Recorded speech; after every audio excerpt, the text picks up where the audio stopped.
रात के 12 बज रहे थे। पूरे गांव पर अंधेरा और गहरा होता जा रहा था। उसी अंधेरे में थुंग थुंग बिना किसी रोशनी के उस भूतिया स्कूल के क्लासरूम के अंदर पहुंचा। अंदर एक अजीब सी खामोशी और ठंडक थी, जैसे दीवारें भी सांस ले रही हों। तभी उसकी नजर टेबल पर रखे उस रजिस्टर पर पड़ी। देखते ही थुंग थुंग चिल्ला उठा, कौन हो तुम? मेरी सीता ने क्या किया? सामने आओ। तभी उसके पीछे से एक आवाज आई। वह तुरंत घूमा और देखा एक चमकता हुआ आदमी उसके बिल्कुल सामने खड़ा था। वह आदमी धीरे से बोला, मेरा नाम राइस्टार है, मैं इस स्कूल का टीचर था। मैं एक टीचर के साथ साथ एक किसान भी था।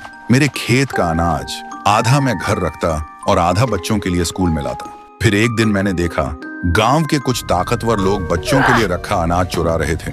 जब मैंने उन्हें रोका तो उन्होंने मुझे बेरहमी से पीटा। मैं दर्द से चीखता रहा, भीख मांगता रहा, पर उन्होंने मुझे जान से मार दिया।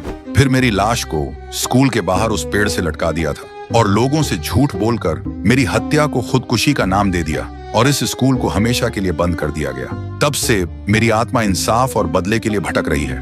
थुंग थुंग रोते हुए बोला, पर इसमें सीता और बाकी लोगों की क्या गलती? किसी और की गलती किसी और को क्यों भुगतनी पड़े? और सीता के पेट में जो मेरा बच्चा है उसकी क्या गलती है? कुछ देर तक राइस्टार चुप रहा, फिर बोला, ठीक है, अगर तुम गांव वालों को पूरा सच बता दो तो मैं कभी किसी को कुछ नहीं करूंगा। फिर सुबह थुंग थुंग ने पूरे गांव को बुलाया और सारा सच बता दिया। सच सुनकर गांव वाले हैरान रह जाता है। फिर पूरा गांव स्कूल के पास जाकर घुटनों के बल बैठकर राइस्टार की आत्मा से माफी मांगने लगता है। माफी मांगते ही वो रजिस्टर जलकर राख हो गया। उस दिन के बाद धारमपुर में कभी कोई अचानक मौत नहीं हुई और कुछ दिन बाद सीता ने एक प्यारे से बच्चे को जन्म दिया।